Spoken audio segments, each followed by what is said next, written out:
Welcome વિદ્યાર્થી મિત્રો, decoding મેથમાં આપનું સ્વાગત છે.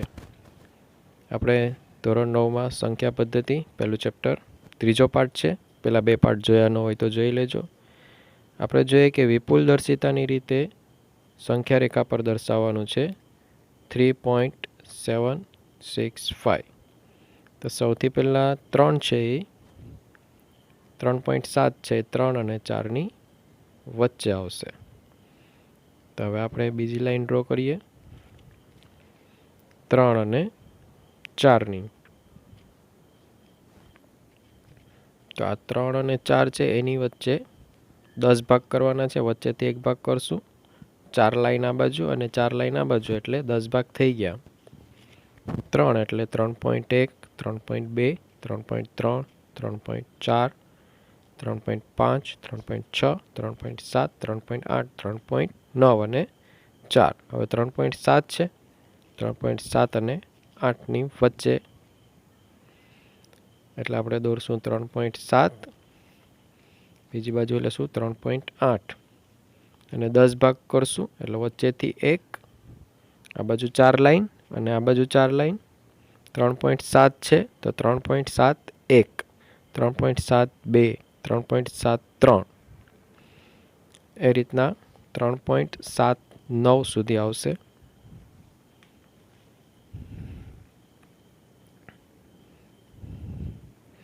ત્રણ 3.76 એટલે 3.76 અને 3.77ની વચ્ચે આવશે. એટલે હવે પાછું 3.76 થી સ્ટાર્ટ કરશું. 3.76 થી 3.77 સુધી વચ્ચે લાઈન કરશું. આ બાજુ 4 ભાગ, આ બાજુ 4 ભાગ એટલે 10 ભાગ થઈ ગયા. 3.761, 3.762, 3.763 એ રીતના આવશે 3.769 સુધી.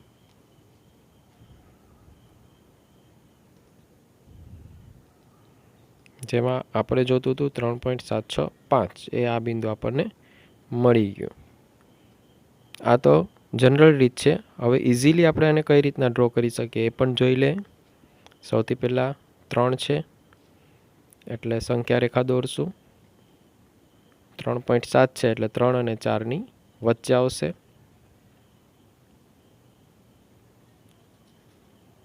આગળ જોઈએ તો 3 અને 4ની વચ્ચે આપણે 10 ભાગ કરવાના જ, પણ ઇઝી પડે એ માટે આપણે કેમ કરશું, 1, 2, 3, 4 નાની લાઈન, એક મોટી લાઈન, પાછી 4 નાની લાઈન અને એક મોટી લાઈન. 3 થી લઈને 4 સુધીના 10 ભાગ થઈ ગયા. હવે આ બધામાં આપણે 3 છે એટલે 3 લખી નાખશું. 3.1, 3.2, 3.3 પોઈન્ટ પછી આપણે એક ડિજિટ વધારતા જશું.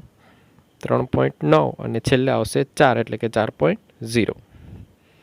હવે 3.7 છે તો નવી લાઈન સ્ટાર્ટ કરશું 3.7 થી.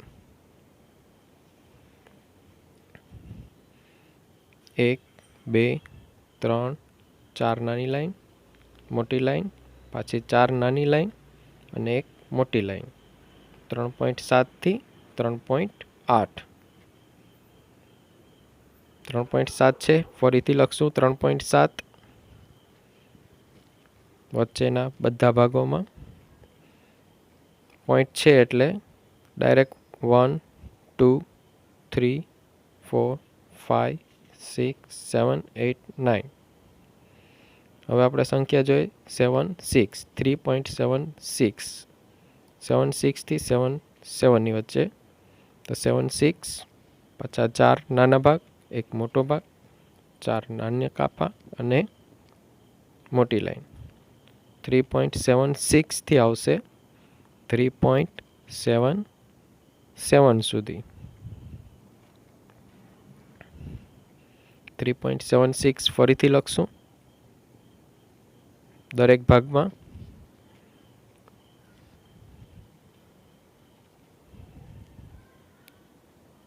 પોઈન્ટ છે એટલે 1, 2, 3, 4, 5, 6, 7, 8, 9 સુધી લખી નાખશું. હવે આપણે જે સંખ્યા જોતી હતી 3.765 એ મળી ગઈ। આ રીતના આપણે ઇઝીલી કોઈ પણ સંખ્યાનું આપણે સંખ્યા રેખા પર દર્શાવી શકીએ। આપણે 4.26 બાર 4 અંક સુધી કરવાનું જ 26 બાર છે એટલે 26 રિપીટ થશે 4.2626। હવે પહેલાં કર્યું એમ જ કરશું। પહેલાં 4 છે તો સંખ્યા રેખા 0 1 2 3 4 5 એ રીતના 4 છે એટલે 4.26 છે એટલે 4 અને 5ની વચ્ચે આવશે। આપેલી સંખ્યા જોતા જવાનું। 4 છે એટલે 4થી સ્ટાર્ટ કરવાનું। હવે 4 નાની લાઈન, એક મોટી લાઈન, 4 નાની લાઈન, એક મોટી લાઈન, 4થી લઈને આવશે 5 સુધી। 4 છે એટલે 4 લખી નાખશું। પોઈન્ટ નથી એટલે પોઈન્ટ મૂકશું। 0.1 0.2 એટલે 4.1 થી 4.9 સુધી મળી જશે। હવે આપણે રકમ જોઈએ 4.2 તો 4.2 થી 4.3 વચ્ચે આવશે એટલે આપણે નવી લાઈનમાં કરશું 4.2 થી। ફરીથી 4 નાની લાઈન, મોટી લાઈન, 4 નાની લાઈન અને મોટી લાઈન, 4.2 થી 4.3, 4.2 ફરીથી લખશું અને હવે પોઈન્ટ આવી ગયો છે એટલે પોઈન્ટ નહીં લખીએ પણ 4.2 1 4.2 2 એટલે એ રીતના 9 સુધી લખી નાખશું। હવે આપણે પ્રશ્ન જોઈએ કે 4.26 તો 2 6 થી 2 7 તો નવી લાઈનમાં ફરીથી કરશું 4.26 4 નાની લાઈન, એક મોટી લાઈન, પાછી 4 નાની લાઈન અને એક મોટી લાઈન 4.27 સુધી। અહીંયા 4.26 છે તો દરેક ભાગમાં 4.26 લખશું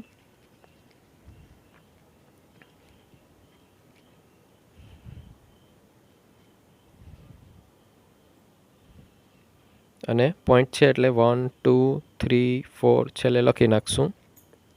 આ રીતના ગમે એટલા દશાંશ સ્થળ સુધી આપણે સંખ્યા રેખા પર દર્શાવવાનું હોય તો આસાનીથી દર્શાવી શકીએ। હવે પ્રશ્ન જોઈએ 4.262 તો આપણને મળી જશે આમાં 4.262 તો 2 અને 3ની વચ્ચે આવશે। હજી એક લાઈન આપણે ડ્રો કરવી પડશે 4.262 ફરીથી 10 ભાગ એટલે 4 નાની લાઈન, એક મોટી લાઈન, 4 નાની લાઈન અને એક મોટી લાઈન 4.263। હવે પહેલાં આપણે લખ્યું હતું 4.262 તો દરેકમાં લખી નાખશું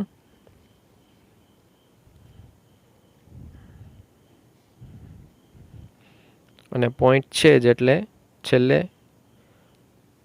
1 થી 9 લખી નાખશું 1 2 3 4 5 6 7 8 9 હવે આપણે માંગેલી સંખ્યા આમાં મળી ગઈ છે 4.2626 દશાંશ પછીના 4 સ્થળ સુધીની આપણે સંખ્યા રેખા પર એ માંગેલી સંખ્યા દર્શાવી દીધી। આ રીતના કોઈ પણ સંખ્યા હોય તો આપણે આસાનીથી દર્શાવી શકીએ। હવે સમય છે કે અસમય એ સંખ્યા આપણે દર્શાવવાનું છે તો 2 ઓછા વર્ગમૂળ 5 તો 2 છે એ સમય સંખ્યા છે અને 5 છે એ અસમય છે તો બંનેનો તફાવત છે તો એ આપણને અસમય સંખ્યા મળે। એ જ રીતના બીજો એક્ઝામ્પલ જોઈએ 3 વત્તા વર્ગમૂળ 23 ઓછા વર્ગમૂળ 23 તો આનું સાદું રૂપ આપીએ આપણે 3 વત્તા વર્ગમૂળ 23 ઓછા વર્ગમૂળ 23 વર્ગમૂળ 23માંથી વર્ગમૂળ 23 બાદ થાય એટલે 0 3 વત્તા 0 એટલે કે 3 તો આપણને મળે સમય સંખ્યા। સમય સંખ્યા એટલે પી છેદમાં ક્યુ સ્વરૂપમાં દર્શાવી શકીએ, કારણ કે 3 છે તો આપણે 3ને 3ના છેદમાં 1 વડે દર્શાવી શકીએ, એટલે એ છે સમય સંખ્યા. એના પછી એક્ઝામ્પલ જોઈએ. 2 વર્ગમૂળ 7 છેદમાં 7 વર્ગમૂળ 7. તો બંનેમાં વર્ગમૂળ 7 છે તો કટ થશે, તો 2ના છેદમાં 7 તો અંશ અને છેદમાં દર્શાવી શકીએ, એટલે આ સંખ્યા બનશે સમય સંખ્યા. ચોથો એક્ઝામ્પલ જોઈએ. 1ના છેદમાં વર્ગમૂળ 2. તો 1 છે એ સમય છે, પણ વર્ગમૂળ 2 છે એ અસમય છે, તો એનો ભાગાકાર છે એ પણ અસમય થશે.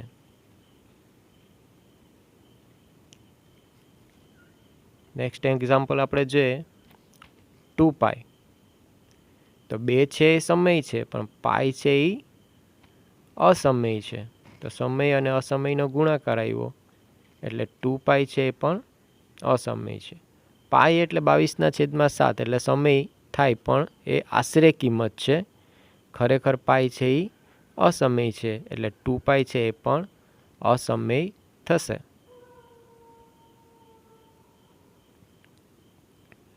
હવે આપણે જે સાદુરૂપ આપો. પેલા કૌંસમાં છે 3 વત્તા વર્ગમૂળ 3 અને 2 વત્તા વર્ગમૂળ 2. તો 3 છે એ કૌંસ સાથે ગુણાકાર થશે. એ જ રીતે વત્તા વર્ગમૂળ 3 છે એ પણ બીજા કૌંસ સાથે ગુણાકાર થશે. હવે 3 છે એ બંને સાથે ગુણાકાર થશે. 3 દુ 6 વત્તા 3 છે એ વર્ગમૂળ 2 સાથે ગુણાકાર થાય એટલે 3 વર્ગમૂળ 2 વત્તા વર્ગમૂળ 3 છે એ 2 સાથે ગુણાકાર થાય તો આપણે લખશું 2 વર્ગમૂળ 3 અને વર્ગમૂળ 3 અને વર્ગમૂળ 2 તો વર્ગમૂળમાં 3 ગુણ્યા 2 થાય એટલે આપણે લખશું વર્ગમૂળમાં 6. તો સાદુરૂપ આટલા સુધી જ આવશે. તો આ છે આન્સર. બીજો એક્ઝામ્પલ જોઈએ. 3 વત્તા વર્ગમૂળ 3 3 ઓછા વર્ગમૂળ 3. બંનેમાં પહેલું અને છેલ્લું પદ સરખું છે એટલે a plus B a minus B બરાબર a square minus B square. આ સૂત્ર લાગુ પડશે.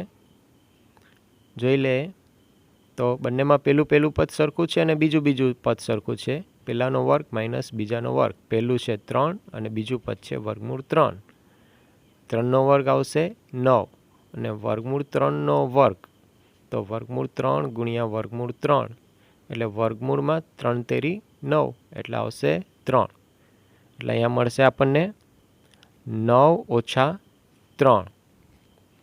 9 ઓછા 3 એટલે 6.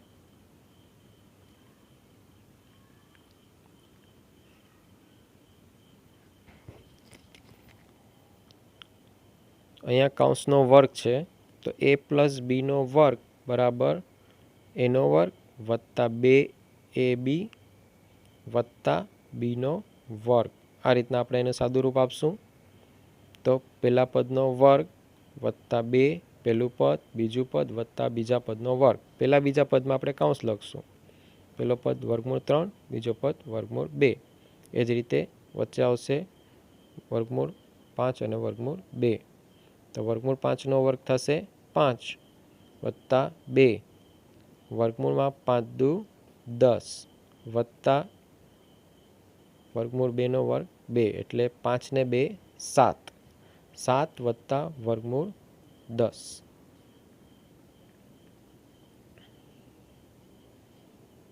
વર્ગમૂળ 5 ઓછા વર્ગમૂળ 2 વર્ગમૂળ 5 વત્તા વર્ગમૂળ 2. તો આપણે પહેલાં કર્યો એના જેવો જ એક્ઝામ્પલ છે. પહેલું બીજું પદ સરખું છે, વચ્ચે નિશાની એકમાં પ્લસ છે એકમાં માઇનસ છે એટલે પહેલાંનો વર્ગ માઇનસ બીજાનો વર્ગ. આને આપણે કરશું પહેલું પદ બીજું પદ સરખું છે અને નિશાની અલગ અલગ છે એટલે લખશું પહેલાંનો વર્ગ માઇનસ બીજાનો વર્ગ. પહેલું છે વર્ગમૂળ 5 બીજું પદ છે વર્ગમૂળ 2.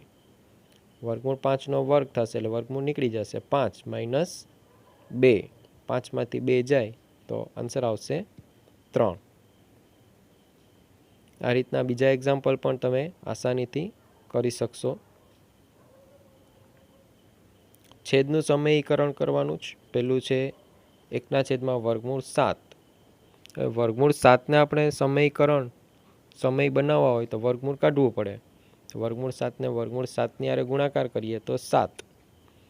તો નીચે વર્ગમૂળ 7થી ગુણાકાર કરવું પડે તો ઉપર પણ વર્ગમૂળ 7 લખશું. 1થી હારે ગુણાકાર થાય એટલે વર્ગમૂળ 7 જ આવશે. વર્ગમૂળ 7 ગુણાકાર 7 એટલે આ આવી ગયો આન્સર.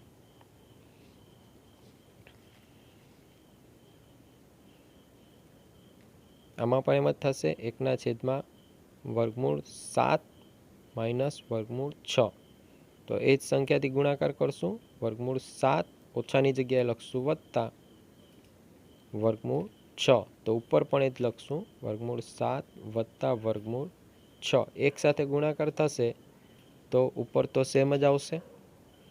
વર્ગમૂળ 7 વત્તા વર્ગમૂળ 6. નીચે છે પેલું પદ સરખું છે, બીજું પદ સરખું છે અને નિશાની અલગ અલગ છે. તો આવશે પહેલાનો વર્ગ માઇનસ બીજાનો વર્ગ. વર્ગમૂળ 7નો વર્ગ ઓછા બીજું છે વર્ગમૂળ 6 એનો વર્ગ. એટલે આપણને મળશે ઉપર તો સેમ જ રહેશે વર્ગમૂળ 7 વત્તા વર્ગમૂળ 6. નીચે આવશે વર્ગમૂળ 7નો વર્ગ એટલે 7 માઇનસ વર્ગમૂળ 6નો વર્ગ એટલે 6. એટલે વર્ગમૂળ 7 વત્તા વર્ગમૂળ 6 છેદમાં 7માંથી 6 જાય તો 1 છેદમાં 1 લખીએ કે ન લખીએ કિંમત સેમ જ છે એટલે થશે વર્ગમૂળ 7 વત્તા વર્ગમૂળ 6.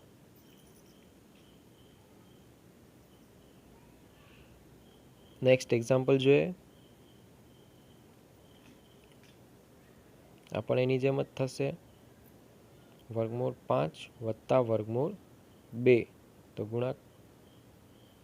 ગુણાકાર કરવો પડશે. આમાં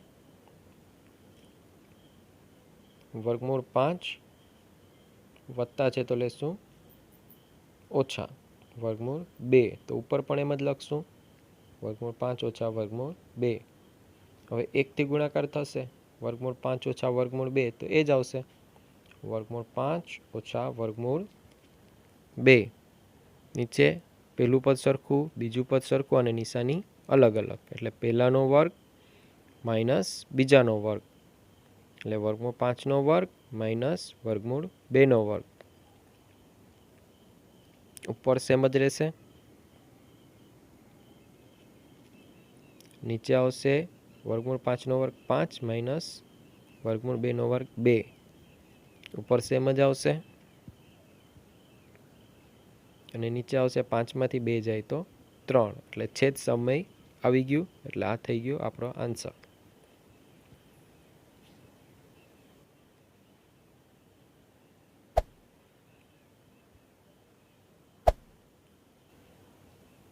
આમાં પણ એ જ રીત થશે. વર્ગમૂળ 7 ઓછા 2 આનો ગુણાકાર કરશું. વર્ગમૂળ 7 વત્તા 2 લેશું અને ઉપર પણ લેશું વર્ગમૂળ 7 વત્તા 2. 1થી ગુણાકાર થશે એટલે ઉપર તો એ જ આવશે વર્ગમૂળ 7 વત્તા 2. નીચે પેલું પદ સરખું છે, બીજું પદ સરખું છે અને નિશાની અલગ અલગ છે. એટલે પહેલા પદનો વર્ગ માઇનસ બીજા પદનો વર્ગ. ઉપર કંઈ ચેન્જ નહીં આવે. નીચે વર્ગમૂળ 7નો વર્ગ એટલે 7 માઇનસ 2નો વર્ગ એટલે 4. ઉપર ફરીથી કંઈ ચેન્જ નહીં આવે. વર્ગમૂળ 7 વત્તા 2 અને 7માંથી 4 જાય તો 3. તો આ રીતના આપણે આસાનીથી બધા દાખલા શીખી શકીએ. જો તમે ધારો તો ગણિત એકદમ ઇઝી જ છે.